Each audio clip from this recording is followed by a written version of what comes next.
Very good morning to all social science class 10 student. तो students, आज की इस वीडियो में हम सोशल साइंस क्लास 10 के सारे इंपॉर्टेंट फैक्ट्स को कवर करेंगे आपके एमसीक्यूज के लिए। जो फर्स्ट टॉपिक है जिसके फैक्ट्स कवर करेंगे वो है बेटा पब्लिक और प्राइवेट सेक्टर कंपनी से रिलेटेड। इनसे रिलेटेड एक एमसीक्यू आता है जिसमें आपको ऑप्शंस होते हैं कि पब्लिक सेक्टर कंपनीज दी गई होती हैं और प्राइवेट सेक्टर कंपनीज दी गई होती हैं। ठीक है, और आपसे पूछा जाता है कि आपको ऑड वन आउट फाइंड करना है कि इसमें से कौन सी कंपनी पब्लिक सेक्टर की है या कौन सी कंपनी प्राइवेट सेक्टर की है। तो एक ही कंपनी होगी, बाकी तीनों क्या होंगी? दूसरे सेक्टर की होगी। तो हमें ये पता होना चाहिए कि पब्लिक सेक्टर कंपनीज कौन कौन सी हैं और प्राइवेट सेक्टर कौन सी है, राइट? तो पहला है बेटा बीएचईएल। ये है पब्लिक सेक्टर कंपनीज के एग्जांपल्स। तो इसका फुल फॉर्म क्या होता है? Bharat heavy electricals limited. दूसरा है SAIL steel authority of India limited, ये भी पब्लिक सेक्टर है। तीसरा है ONGC oil and natural gas corporation. चौथा है एसबीआई, ये भी पब्लिक सेक्टर है बट ये बैंक में पब्लिक सेक्टर कंपनी है। एचएएल हिंदुस्तान एरोनॉटिक्स लिमिटेड, ये भी पब्लिक सेक्टर कंपनी है। NTPC national thermal power corporation, जो हमने ज्योग्राफी के चैप्टर नंबर 6 में पढ़ा था। GAIL gas authority of India limited, ये भी पब्लिक सेक्टर कंपनी है, याद रखिएगा अच्छे से, राइट? आगे बढ़ते बेटा, टॉप प्राइवेट सेक्टर कंपनीज कौन सी है? तो पहली आती है बेटा TISCO, Tata iron and steel company limited, ये प्राइवेट कंपनीज है ना, याद रखिएगा। Reliance India industries limited, RIL, HDFC bank, banking sector में जैसे एसबीआई सबसे बड़ी बैंक है बेटा पब्लिक सेक्टर में, ऐसी ही एचडीएफसी सबसे बड़ी बैंक है प्राइवेट सेक्टर में, याद रखिएगा। बजाज ऑटो, ठीक है, इन्फोसिस, ये भी प्राइवेट सेक्टर कंपनी है। Tata Motors private sector company है। रिलायंस जियो और जेट एयरवेज, राइट? ये सारी की सारी कंपनीज कौन से सेक्टर की हैं? प्राइवेट सेक्टर कंपनीज है, याद रखिएगा। नेक्स्ट है बेटा पब्लिक सेक्टर कंपनीज कुछ और, ठीक है, जो वो तो पढ़ी थी वो याद रखिएगा, इनके अलावा अगर रिपीटेड हो तो इग्नोर कर दीजिएगा। स्टेट बैंक ऑफ इंडिया देख चुके हैं, ओएनजीसी देख चुके हैं, बीएचईएल देख चुके हैं, इंडियन ऑयल कॉर्पोरेशन लिमिटेड हम नहीं, ये नहीं देखी थी। तो इंडियन ऑयल कॉर्पोरेशन लिमिटेड भी क्या है बेटा? पब्लिक सेक्टर कंपनी है। कोल इंडिया लिमिटेड नहीं देखी थी बेटा हमने, ये भी क्या है? पब्लिक सेक्टर कंपनी है, याद रखिएगा अगर आपसे एमसीक्यू में ऐसी चीज आए। हिंदुस्तान और एरोनॉटिक्स लिमिटेड हम ऑलरेडी देख चुके हैं, it is a public sector company, right? Next है बेटा प्राइवेट सेक्टर कंपनीज में बाकी क्या आता है? रिलायंस इंडस्ट्रीज लिमिटेड कर चुके हैं, टाटा मोटर्स, इन्फोसिस, एचडीएफसी और आईसीआईसीआई बैंक, दोनों प्राइवेट सेक्टर की बैंक कंपनीज हैं। अडानी ग्रुप, ठीक है, फ्लिपकार्ट, ओला, ये सब प्राइवेट सेक्टर में आते हैं। नेक्स्ट है बेटा दूसरा क्वेश्चन क्या बन सकता है बेटा? जो मनी एंड क्रेडिट आपका इकोनॉमिक्स का चैप्टर है, इसमें आपसे मान लो किसी व्यक्ति को इंटरेस्ट लेना है, ठीक है, तो वो किस पब्लिक सेक्टर बैंक से ले, राइट? तो अगर ऐसा कोई क्वेश्चन बनता है तो आपको ये पता होना चाहिए कि पब्लिक सेक्टर की बैंक्स कौन-कौन सी हैं इंडिया में, या वो कि पब्लिक सेक्टर की बैंक्स के आपको नेम्स पता होने चाहिए और प्राइवेट सेक्टर की बैंक्स के नेम पता होने चाहिए ऐसे किसी भी क्वेश्चन में, राइट? अगर वो स्पेसिफिक हो जाता है कि वो पब्लिक सेक्टर से ही लोन लेगा या प्राइवेट बैंक से ही लोन लेगा या पब्लिक बैंक से ही लोन लेगा, राइट? तो उसमें याद रखिएगा बेटा एसबीआई सबसे बड़ी है पब्लिक सेक्टर बैंक, राइट? या गवर्नमेंट बैंक भी आप कह सकते हो। फिर बैंक ऑफ बड़ौदा आती है, bank of India, bank of Maharashtra, Canara bank, central bank of India, Indian bank, Indian overseas bank, Punjab national bank, Punjab and Sind bank, union bank of India और यूको बैंक। ये सारी की सारी बैंक्स बेटा क्या हैं? पब्लिक सेक्टर बैंक्स हैं या गवर्नमेंट बैंक्स हैं, आप ऐसे भी कह सकते हो। याद रखिएगा, बहुत इंपॉर्टेंट है ना? एक बार दोबारा रीड कर लीजिएगा। SBI, bank of Baroda, bank of India, bank of Maharashtra, Canara bank, central bank of India, Indian bank, Indian overseas bank, Punjab national bank, Punjab and Sind bank, union bank of India, UCO bank. ज्यादातर बैंक्स में बेटा या तो इंडिया लगा होगा या नेशनल लगा होगा, राइट? ये भी एक इजी तरीका है नंबर ऑफ बैंक्स को याद रखने का जो गवर्नमेंट है, राइट? नेक्स्ट है प्राइवेट बैंक कौन सी है मेजर, ये याद रखिए। एचडीएफसी पहले ही बताया था लार्जेस्ट बैंक है, फिर आईसीआईसीआई, फिर एक्सिस, फिर कोटक, फिर इंडसलैंड, फिर yes bank, IDFC first bank, federal bank, बंधन बैंक, आरबीएल बैंक और साउथ इंडियन बैंक। ये मेजर प्राइवेट बैंक हैं इंडिया के, इनके नेम से याद रखिएगा प्लीज। नेक्स्ट है, नेक्स्ट बेटा इंपॉर्टेंट एमसीक्यू आता है प्राइमरी, सेकेंडरी और टर्शरी सेक्टर्स को लेके कि प्राइमरी सेक्टर में कौन-कौन सी एक्टिविटीज़ आती हैं, सेकेंडरी सेक्टर में कौन-कौन सी एक्टिविटीज़ आती है या कौन-कौन सी एक्टिविटीज़ से का नाम देके आपसे पूछ सकता है कि ये कौन से सेक्टर में आएगी बताइए? प्राइमरी सेक्टर में आएगी, सेकेंडरी सेक्टर में आएगी या टर्शरी सेक्टर में आएगी? कभी-कभी इमेज दिखा के भी आपसे पूछ लिया जाता है, राइट? तो प्राइमरी सेक्टर में बेटा कौन सी एक्टिविटीज़ आती हैं जो रॉ मटेरियल एक्सट्रैक्शन का काम करती हैं। एग्रीकल्चर प्राइमरी सेक्टर एक्टिविटी है, चाहे फिर उसमें फार्मिंग ऑफ व्हीट, राइस या कॉटन की। माइनिंग एंड क्वेरिंग दोनों एक्टिविटी बेटा प्राइमरी सेक्टर में आती हैं। एक्सट्रैक्टिंग कोल, आयरन ओर या ऑयल, जमीन से हम चाहे कोल निकालें, आयरन ओर निकालें या ऑयल निकालें, ये सब प्राइमरी एक्टिविटी में आएगा। माइनिंग एंड क्वेरिंग दोनों याद रखिएगा। फिशिंग, हार्वेस्टिंग फिश, ये भी प्राइमरी सेक्टर एक्टिविटी है।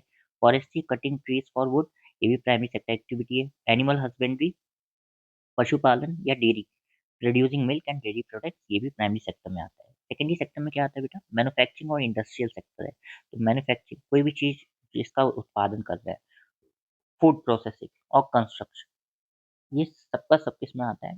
मैन्युफैक्चरिंग या इंडस्ट्रियल सेक्टर में आता है। मैन्युफैक्चरिंग में क्या-क्या आता है? Turning raw cotton into fibre cloth, converting iron ore into steel और sugar cane into sugar, right? ये फूड प्रोसेसिंग में आ जाएगा। और मेकिंग कार्स, कार बनाना भी किसमें आता है? मैन्युफैक्चरिंग इंडस्ट्री में आता है। फूड प्रोसेसिंग में turning sugar cane into sugar और गुड, turning wheat into flour, right? Construction में building houses, factories, bridges and roads, right? ये सब के सब एक्टिविटीज़ किसमें आएँगी? सेकेंडरी सेक्टर में आएँगी, याद रखिएगा। नेक्स्ट बेटा, सेकेंडरी सेक्टर में ये तो हम कर चुके हैं। अब हम आते हैं टर्शियरी सेक्टर पे, जैसे सर्विस सेक्टर या सपोर्ट सेक्टर कहा जाता है। इसमें ट्रांसपोर्ट से रिलेटेड सारी activities, Railways, truck, shipping, moving boats, ये सब टर्शियरी सेक्टर में आएगा या सर्विस सेक्टर में आएगा। बैंक एंड फाइनेंस से related services, bank, insurance, financial services, सब सर्विस सेक्टर में आएगा। कम्युनिकेशन से रिलेटेड सर्विसेज़, आईटी की हो, कॉल सेंटर्स हो, पोस्ट और टेलीकम्युनिकेशन हो, सर्विस सेक्टर में आएगा। सर्विसेज़ जैसे कि टीचर्स की, डॉक्टर्स की, लॉयर्स की और बार्बर्स की, सब सर्विस सेक्टर में आएगा। ट्रेड और स्टोरेज से रिलेटेड चीज़ें भी, retail stores, warehouse for storing product, ये सब सर्विस सेक्टर में आएगा, याद रखिएगा अच्छे से। नेक्स्ट है बेटा, ये एक बहुत इंपॉर्टेंट क्वेश्चन है आपकी इकोनॉमिक की बुक में। Make a long list of all kinds of work that you find others around you are doing and in what way you can classify them, explain your choice. ठीक है, तो अ, कुछ examples हैं जिन्हें हमें set करना है बेटा कि प्राइमरी सेक्टर में क्या कौन सी एक्टिविटीज हैं, सेकेंडरी सेक्टर की और टर्शियरी सेक्टर की। तो ये एग्जांपल्स हैं: teacher, doctor, engineer, electrician, cattle rearer, shopkeeper, washerman, milk vendor, farmer, insurance manager, government employees, sweeper, domestic worker, factory owner, vegetable grower, work at a construction site. तो इसमें primary sector में कौन-कौन सी चीज़ें आती हैं बेटा? फार्मर आता है, फ्रूट एंड फ्लावर को ग्रो करने वाले व्यक्ति आते हैं, वेजिटेबल ग्रोअर आते हैं और कैटल रियरर्स आते हैं। ये सब प्राइमरी में आते हैं। सेकेंडरी में कौन आते हैं? Work at construction site, right?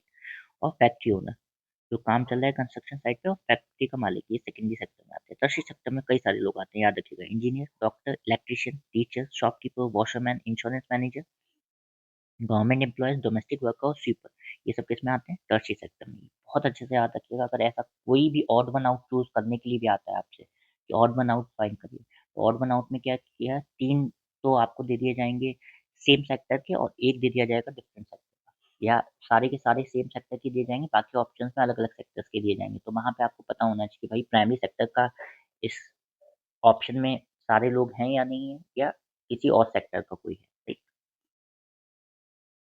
Next बेटा, ये भी बहुत इंपॉर्टेंट क्वेश्चन है कि ऑड वन आउट हमें सभी में फाइंड करना है और हमें बताना है क्यों ऑड वन आउट है। जैसे कि पहला है टूरिस्ट गाइड, धोबी, टेलर और पॉटर। इसमें जो टूरिस्ट गाइड है ये ऑड वन आउट है। क्यों ये ऑड वन आउट है? क्योंकि टूरिस्ट गाइड को गवर्नमेंट अपॉइंट करती है और बाकी ये जो तीनों प्रोफेशन ये प्राइवेट सेक्टर में वर्क करते हैं। तो आपको पता होना चाहिए बेटा पब्लिक सेक्टर और प्राइवेट सेक्टर, राइट? सेकंड है टीचर, डॉक्टर, वेजिटेबल वेंडर और लॉयर। इसमें क्या आएगा? वेजिटेबल वेंडर आएगा। क्यों? क्योंकि यही अकेला ऐसा प्रोफेशन है जिससे फॉर्मल एजुकेशन नहीं चाहिए। बाकी सबको क्या चाहिए बनने के लिए? फॉर्मल एजुकेशन चाहिए, राइट? थर्ड का है पोस्टमैन है, कॉबलर है, सोल्जर है, पुलिस कांस्टेबल है। अब तीन तो गवर्नमेंट जॉब्स हैं और एक क्या क्या है? प्राइवेट सेक्टर में है। तो कौन है? कॉबलर। तो कॉबलर ऑप्शन होगा। बाकी सारे पब्लिक सेक्टर में वर्क करते हैं और ये प्राइवेट सेक्टर में। चौथा है बेटा MTNL, Indian Railways, Air India, Sahara Airlines और ऑल इंडिया रेडियो। इसमें क्या ऑप्शन है बेटा? Sahara Airlines is the correct option. क्यों? क्योंकि ये प्राइवेट कंपनी है, बाकी सब कैसी कंपनी है? गवर्नमेंट कंपनी है। तो अब आप कुछ और नेम याद कर लीजिए पब्लिक सेक्टर कंपनीज की। ऑल इंडिया रेडियो किस में आएगा? गवर्नमेंट में। एयर इंडिया गवर्नमेंट में। इंडियन रेलवेज गवर्नमेंट में। एमटीएनएल गवर्नमेंट में। ठीक है। एमटीएनएल का फुल फॉर्म शायद बेटा महानगर टेलीकॉम नगर लिमिटेड होता है। आप एक बार चेक कर लीजिएगा अगर ये गलत हो, राइट? नेक्स्ट है बेटा, कुछ और एक्टिविटीज़ दी गई थी बेटा इसी चैप्टर में इन टेक्स्ट बुक में, चैप्टर के मिडिल में। तो उसमें हम देख लेते हैं कि प्राइमरी सेक्टर में क्या आते हैं। फ्लावर कल्टीवेटर प्राइमरी में आएगा, फिशरमैन प्राइमरी में आएगा और गार्डनर प्राइमरी में आएगा। सेकेंडरी में क्या-क्या आएगा, basket weaver, workers in match factory, bee keeper और पॉटर, ये सारे सेकेंडरी सेक्टर में आएंगे। टर्सरी सेक्टर में टेलर आएगा, मिल्क वेंडर आएगा, प्रीस्ट आएगा, कोरियर आएगा, मनी लेंडर आएगा, एस्ट्रोनॉट आएगा और कॉल सेंटर एम्प्लॉय आएगा। याद रखिएगा बहुत अच्छे से इनको। नेक्स्ट है बेटा, लिस्ट से क्वेश्चन आते हैं बेटा, ठीक है, कि यूनियन लिस्ट के सब्जेक्ट्स कौन से हैं, कॉन्करेंट लिस्ट के कौन से हैं, स्टेट गवर्नमेंट या स्टेट लिस्ट के कौन से हैं, राइट। तो हमें बहुत अच्छे से पता होना चाहिए इसका डिफरेंशिएशन। तो यूनियन लिस्ट के अंदर कौन से सब्जेक्ट्स आते हैं, ये लिस्ट आते हैं, डिफेंस हो गया, बैंकिंग हो गया, करेंसी हो गया, फॉरेन अफेयर्स हो गया, कम्युनिकेशन हो गया, फॉरेन जुरिस्डिक्शन हो गया, ठीक है, मतलब जुडिशरी तो फॉरेन की हो, ये यूनियन लिस्ट के अंदर सब्जेक्ट आते हैं। कॉन्करेंट लिस्ट के अंदर जिसमें बोथ स्टेट गवर्नमेंट और सेंट्रल गवर्नमेंट लॉज बना सकते हैं, एजुकेशन आएगा, फॉरेस्ट आएगा, ट्रेड आएगा, मैरिज आएगा, अडॉप्शन आएगा और क्रिमिनल लॉ आएगा। स्टेट लिस्ट के अंदर कौन से सब्जेक्ट आएंगे बेटा, पुलिस आएगा, ट्रेड आएगा, एग्रीकल्चर आएगा, इरिगेशन आएगा और फिशरीज आएगा। याद रखिएगा ये डिफ्रेंशिएशन, राइट, अच्छे से। नेक्स्ट है बेटा, कुछ और हैं जो मान लो जो लास्ट हमने लिस्ट पढ़ी है उसमें नहीं थे प्रॉपरली, राइट, ये कुछ एक्स्ट्रा एग्जांपल्स हैं, तो देख लेते हैं। यूनियन लिस्ट में आता है बेटा defence, atomic energy, foreign affairs, war and peace, banking, railways, post and telegraph, airways, ports, foreign trade, currency and coining, ये सब यूनियन लिस्ट के सब्जेक्ट है। स्टेट में क्या आता है बेटा, agriculture, police, prison, local government, public health, land, liquor, trade and commerce, life stock and animal husbandry, state police service, public services, ये सब स्टेट लिस्ट के सब्जेक्ट हैं। कॉन्करेंट में क्या आता है बेटा, एजुकेशन आता है, transfer of property other than agricultural land, ये याद रखिएगा, forest, trade union, adulteration, adoption and succession. इस वाले पेज को ज़्यादा अच्छे से करिएगा, बशर्ते जो आपने लास्ट पेज में डिफरेंशिएशन देखा था between union list subjects, state list and concurrent list, ये सारे अच्छे से याद कर लीजिएगा। नेक्स्ट बेटा, कुछ इंपॉर्टेंट बुक्स हैं जिनके नाम डायरेक्टली या तो एमसीक्यूज में मैच द फॉलोइंग वे में या डायरेक्टली आपसे पूछे जा सकते हैं चैप्टर नंबर 5 हिस्ट्री से, राइट। तो हम वही बुक्स के नेम और उनके ऑथर्स को कवर करेंगे। 95 थीसिस 1517 में लिखी गई थी मार्टिन ल्यूथर द्वारा, राइट। ग्यूटेनबर्ग की बाइबल जॉन ग्यूटेनबर्ग ने लिखी थी। यूटोपिया, ठीक है, थॉमस मूड, डायमंड सूद, बुद्धिस्ट मिशनरीज, दीवान हाफिज, my childhood and my university, Maxim Gorky, याद रखिएगा। नेक्स्ट है गुलामगिरी, ये इंडियन बुक्स हैं। ज्योतिबाई फुले 1871 में, ईयर भी याद रखिएगा, जिसका ईयर दिया है मीन्स इंपॉर्टेंट ईयर, राइट। एन स्वराज, महात्मा गांधी, हम पढ़ चुके हैं। माई एक्सपेरिमेंट विद ट्रुथ, फिर महात्मा गांधी। केसरी और मराठा, ये दोनों की दोनों बुक्स बाल गंगाधर तिलक ने लिखी हैं, राइट। संवाद कौमुदी 1821 में, ईयर याद रखिएगा, राजा राममोहन रॉय। अमल जीवन 1876 में, दस सुंदरी देवी, उनकी ऑटोबायोग्राफी थी। स्त्री धर्म विचार, राम चड्डा। बंगाल गैजेट, जेम्स अगस्टस एके। और फिर गंगाधर भट्टाचार्य, राइट। इसमें एक तो मैगजीन है, एक बुक है, इसके डिफरेंशिएशन को याद रखिएगा, है ना। बंगाल गैजेट सबसे पहले जेम्स अगस्टस सीके ने लिखी थी, और अगर एक इंडियन का नाम आता है तो उसमें कौन आएंगे, गंगाधर भट्टाचार्य आएंगे, राइट। नेक्स्ट बेटा, the Indian mirror, the Hindu, बाजार पत्रिका और बॉम्बे समाचार, ये किन की न्यूज़पेपर्स थे जिन्होंने नेशनलिस्ट मूवमेंट में योगदान दिया। तो की न्यूज़पेपर्स जिन्होंने नेशनल मूवमेंट में योगदान दिया वो इंडियन मिरर, द हिंदू, बाजार पत्रिका और बॉम्बे समाचार। फिर पैनी magazine, publish for working class, educational and affordable reading, जिसमें बिलिथिक्यू ब्लू आती है और चैप बुक आती है, राइट, याद रखिएगा। नेक्स्ट है चैप्टर नंबर 2 हिस्ट्री के important dates, events chronological order में, जैसे कि एक क्रोनोलॉजी वाला क्वेश्चन जरूर आता है बेटा हिस्ट्री में, जहाँ पे हमें इवेंट्स को सीक्वेंस में लगाना होता है। हम तभी लगा सकते हैं जब हमें डेट्स पता हो। तो 1909 में गांधी जी अपनी फेमस किताब लिखते हैं हिंद स्वराज। 1915 में गांधी जी साउथ अफ्रीका से वापस आते हैं। 1917 में चंपारण सत्याग्रह करते हैं, बिहार में ये पहला सत्याग्रह होता है उनका इंडिया में आने के बाद। इसी साल बेटा वो दूसरा सत्याग्रह भी करते हैं जिसका नाम है खेड़ा, राइट, ये इसमें मेंशन नहीं है इसलिए मैंने बता दिया आपको। 1918 में फिर बेटा वो तीसरा सत्याग्रह करते हैं जो अहमदाबाद कॉटन मिल वर्कर्स की स्ट्राइक का होता है। 1919 मार्च में रोलेट एक्ट पास होता है। 1919 में ही 13 अप्रैल को जलियांवाला बाग मैसेकर होता है। 1919 में ही खिलाफत कमेटी बॉम्बे में फॉर्म होती है। और 1920 दिसंबर में नॉन कॉपरेशन प्रोग्राम को अडॉप्ट किया जाता है नागपुर सेशन में, ठीक। 1921 जनवरी में नॉन कॉपरेशन खिलाफत मूवमेंट स्टार्ट होती है। कब स्टार्ट होती है, 1921 जनवरी में। और ये खत्म कब होती है, विड्रॉ कब होती है, 1922 फरवरी में चौरी चौरा इंसिडेंट होने के बाद। 1928 में साइमन कमीशन आती है, राइट। इससे पहले एक चीज़ छूट गई है, स्वराज पार्टी, राइट, 1924, याद रखिएगा, स्वराज पार्टी।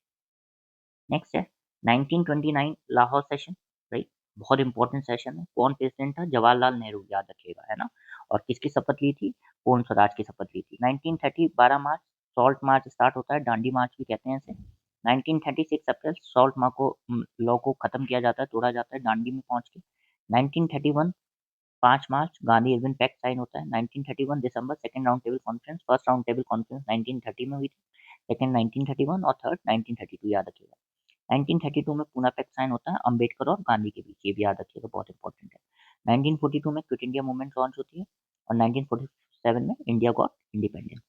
ये सत्याग्रह उसके मूवमेंट क्या थे? 1917 और 18 में इनिशियल सत्याग्रह चंपारण का होता है, खेड़ा का होता है, ये 1917 में होता है, और अहमदाबाद का 1918 में होता है। 1919 में रोलर सत्याग्रह होता है, 1920 और 22 में नॉन कॉपरेशन मूवमेंट का ये फेज होता है, और 1930 से 34 में सिविल डिसोबीडियंस मूवमेंट की 2 फेजेस होते हैं, राइट, याद रखिएगा, बहुत इंपॉर्टेंट है। नेक्स्ट है बेटा, इंपॉर्टेंट डेट्स और इवेंट्स ये हैं बेटा हिस्ट्री के चैप्टर नंबर 1 के, राइट, ये भी बहुत इंपॉर्टेंट चैप्टर है, बहुत ज़्यादा क्वेश्चंस क्रोनोलॉजिकल ऑर्डर के इस चैप्टर से आ जाते हैं। तो 1789 फ्रेंच रेवोल्यूशन होता है 1789 में, और ये पहला क्लियर एक्सप्रेशन होता है नेशनलिज्म का। 1797 नेपोलियन इटली में जाता है, इन्वेट करता है, और नेपोलियनिक वॉर बिगिन होती है 1797 में, डेट याद रखिएगा। 1804 नेपोलियनिक सिविल कोड इंट्रोड्यूस करता है उन सारे देशों में जहाँ पे वो जीतता है उन्हें वॉर से, establishing equality before law and protecting property right. 1850 में नेपोलियन हार जाता है बैटल ऑफ वाटरलू में, और कंजर्वेटिव रिजीम्स वापस आ जाती हैं, और वियना कांग्रेस भी का भी ईयर कौन सा था? 1815, जिसका चांसलर कौन था? ड्यूक मेटरनिच, ऑस्ट्रिया का। 1821 है ग्रीक वॉर ऑफ इंडिपेंडेंस शुरू होती है। 1830 में जुलाई रेवोल्यूशन होता है फ्रांस में, और बर्बन किंग्स को ओवरथ्रो कर दिया जाता है। 1832 में ग्रीस को आज़ादी मिलती है ट्रीटी ऑफ कॉन्स्टेंटिनोपल की वजह से, याद रखिएगा। 1831 में जॉल्बरिन एक कस्टम यूनियन फॉर्म किया जाता है रशिया के इनिशिएटिव द्वारा, याद रखिएगा। नेक्स्ट है 1848 रेवोल्यूशंस होते हैं कई सारे पूरे के पूरे यूरोप में, जिसमें लिबरल्स डिमांड करते हैं कॉन्स्टिट्यूशन से अपने देश के लिए, जिससे कि मोनार्क रूल करे। फ्रेडरिक सोडियो पेंट करता है अपना फोर प्रिंट्स, डेमोक्रेटिक रिपब्लिक या यूटोपियन विजन वाला प्रिंट, जो फर्स्ट पेज पे है चैप्टर की स्टार्टिंग में, राइट। 1859 से 70 में यूनिफिकेशन ऑफ इटली। 1861 में विक्टर इमैनुअल सेकंड इटली का राजा बनता है। 1866 से 1871 यूनिफिकेशन ऑफ जर्मनी का टाइम पीरियड है। 1871 में Kjær William first German German emperor बनता है, राइट। और फ्रैंको प्रशियन वॉर भी इसी टाइम पीरियड में खत्म होती है, ये याद रखिएगा। समझ में आया कि नहीं आया? नेक्स्ट है बेटा 1707, एक ईयर ये मिस हो गया है, ये बहुत इंपॉर्टेंट ईयर है। इसमें एक्ट ऑफ यूनियन कहा जाता है, इसे क्या कहा जाता है? एक्ट ऑफ यूनियन, जिसमें क्या कहते हैं जिसकी वजह से United kingdom of great Britain बना था, राइट। तब स्कॉटलैंड को और इंग्लैंड को जोड़ के United kingdom of great Britain का फॉर्मेशन हुआ था। नेक्स्ट है बेटा इम्पोर्टेंट, ये हम ऑलरेडी कर चुके हैं। सो आई होप कि मैंने जितने भी ये बेटा इम्पोर्टेंट फैक्ट्स आपको समझाए हैं, ये आप अच्छे से रेडी करेंगे। Do read these all facts that I have explained you in this video very properly. Do revise it number of times before your exam. Uh, all the best. Chapter number 3 के NCERT में added topics को cover करेंगे जो पुरानी NCERT में नहीं थे। पहला बेटा अटल भूजल योजना या Atal Jal is being implemented in 8220 water stress gram panchayat में ये ऐड किया गया है, जिसमें 229 एडमिनिस्ट्रेटिव ब्लॉक्स या तालुकात आते हैं, 80 डिस्ट्रिक्ट्स आते हैं 7 स्टेट के, जिसमें गुजरात है, हरियाणा है, कर्नाटक है, एमपी है, महाराष्ट्र है, राजस्थान है और यूपी है। The selected state account for 37% of the total number of water stress blocks. इसमें सारी 7 स्टेट में 37% वो एरियाज हैं जहाँ पे वाटर की प्रॉब्लम है। One of the key aspects of Atal Jal is to bring the behavioral change in community from the prevailing attitude of consumption to conservation and smart water management। मतलब water को बर्बाद कम करना है, prevent करना है, conservation करना है और वाटर मैनेजमेंट करना है, ये बिहेवियर चेंज लाना है। सेकंड है बेटा Sardar Sarovar dam has been built over Narmada river पे बनाया गया है गुजरात में। This is one of the largest water resource project of India covering 4 state, इसमें 4 स्टेट शामिल है वाटर प्रोजेक्ट में, महाराष्ट्र, एमपी, गुजरात और Rajasthan. The Sardar Sarovar project would meet the requirement of water in drought prone and provide irrigation facilities to 18.45 lakh hectare of land covering 3,112 villages in 15 districts of Gujarat। याद रखिएगा ये data. It will also irrigate 2,46,000 hectare of land in the static desert district of Barmer and Jalore in Rajasthan। Rajasthan में बाड़मेर और Jalore district में 37,500 hectare in the tribal hilly tract of Maharashtra show lift. About 75% of the command area in Gujarat is drought prone, while entire command in Rajasthan is drought prone. Assured water supply will soon make this area drought proof. ये बहुत अच्छे से याद रखिएगा, चारों state, right? Maharashtra, MP, Gujarat और Rajasthan. Sardar Sarovar dam built on Narmada river. Last बेटा में प्रधानमंत्री कृषि सिंचाई योजना has been started which ensure करती है to some means to protective irrigation for all agricultural farms in the country. सारे एग्रीकल्चर फॉर्म्स पे पानी की व्यवस्था होगी। Thus bringing much desired rural prosperity, जिससे कि किसान या गांव समृद्ध होगा। Some of the broad objective, इसके ऑब्जेक्टिव क्या है मेन? कि फिजिकल एक्सेस ऑफ वाटर की फार्म पे और एक्सपेंड हो cultivable area under assured irrigation, पानी मिलने से। Improve on farm water use efficiency, farm में वाटर एफिशिएंसी इंप्रूव हो टू रिड्यूस वेस्टेज कम हो and increase availability both in duration and extent. पानी लगातार मिलता रहे जब जरूरत हो या ना भी जरूरत हो। Irrigation and other water saving technologies per drop more crop, ये प्रधानमंत्री कृषि सिंचाई योजना का स्लोगन है। And introduce sustainable water conservation practice, ये याद रखिएगा। Do you know that Krishna Godavari dispute is due to the objection raised by Karnataka और आंध्र प्रदेश गवर्नमेंट? कर्नाटक और आंध्र प्रदेश गवर्नमेंट ने ऑब्जेक्शन उठाया, इसलिए कृष्णा गोदावरी डिस्प्यूट हुआ है। किसकी वजह से? महाराष्ट्र की वजह से, क्योंकि महाराष्ट्र ने क्या किया बेटा, जो पानी है इन रिवर्स का, ये कोयना डैम पे डाइवर्ट कर दिया है, जो कि कहाँ पे है? महाराष्ट्र में, और ये सबसे बड़ा डैम है महाराष्ट्र का। ये डिस्प्यूट इस चीज की वजह से है, क्योंकि सारा का सारा पानी किस डैम पे डाइवर्ट कर दिया महाराष्ट्र ने? कोयना। इससे आंध्र प्रदेश और कर्नाटका में वाटर नहीं पहुंचता है, क्योंकि महाराष्ट्र ऑलरेडी इन रिवर्स के वाटर को अपने कोयना डैम में डाइवर्ट कर लेता है, जिससे कि पानी नीचे फ्लो नहीं होता है। आप, आई होप कि आपको ये डिस्प्यूट समझ में आया होगा। ऐसे शॉर्ट वीडियो में हम सोशल क्लास 10 के चैप्टर नंबर 2 ज्योग्राफी के इंपॉर्टेंट नेशनल पार्क्स और टाइगर रिजर्व्स को जानेंगे, उनकी स्टेट्स के साथ। ये क्वेश्चन एमसीक्यू के लिए बहुत इंपॉर्टेंट है। कई बार एमसीक्यूज में नेशनल पार्क पूछा गया है और उसका स्टेट बताने के लिए कहा गया है। तो फर्स्ट है बेटा जिम कॉर्बेट नेशनल पार्क, ये उत्तराखंड में है। सेकंड है सुंदरबन नेशनल पार्क, ये वेस्ट बंगाल में है। तीसरा है बांधवगढ़ नेशनल पार्क, ये एमपी में है। चौथा है सरिस्का टाइगर रिजर्व, ये राजस्थान में है। पांचवा है मानस टाइगर रिजर्व, ये असम में है। छठा है पेरियार टाइगर रिजर्व, ये केरल में है। और लास्ट है काजीरंगा नेशनल पार्क, ये असम में है। दोबारा रिपीट कर लेते हैं। Jim Corbett National Park Uttarakhand, Sundarban National Park West Bengal, Bandhavgarh National Park MP, Sariska Tiger Reserve Rajasthan, Manas Tiger Reserve Assam, Periyar Tiger Reserve Kerala और Kaziranga National Park Assam. I hope आपको ये अच्छे से समझ में आए होंगे। आज के इस वीडियो में हम ज्योग्राफी के चैप्टर नंबर 3 वाटर रिसोर्सेज के डैम्स, उनकी स्टेट्स और किस लेवल पे वो डैम बना है, ये इन्फॉर्मेशन को जानेंगे एमसीक्यूज पर्पज से, क्योंकि ऐसे कई सारे एमसीक्यूज इस चैप्टर से पूछे जाते हैं बोर्ड एग्जाम में। पहला बेटा भाखड़ा नंगल, ये कहाँ पे है? पंजाब और हिमाचल प्रदेश। कौन से रिवर पे बना है? सतलुज रिवर पे बना है। दूसरा है टेरी डैम, ये कहाँ, कौन से स्टेट में है? उत्तराखंड में। कौन से रिवर पे बना है? भागीरथी रिवर पे बना है। तीसरा है राणा प्रताप सागर, ये कहाँ पे? राजस्थान में। कौन से रिवर पे बना है? चंबल रिवर। चौथा है सरदार सरोवर डैम, ये कहाँ पे है? गुजरात में है। कौन सा रिवर है? नर्मदा डैम। और नर्मदा बचाओ आंदोलन इसी डैम से रिलेटेड इंफॉर्मेशन है। हीराकुंड डैम उड़ीसा में है, महानदी रिवर पे।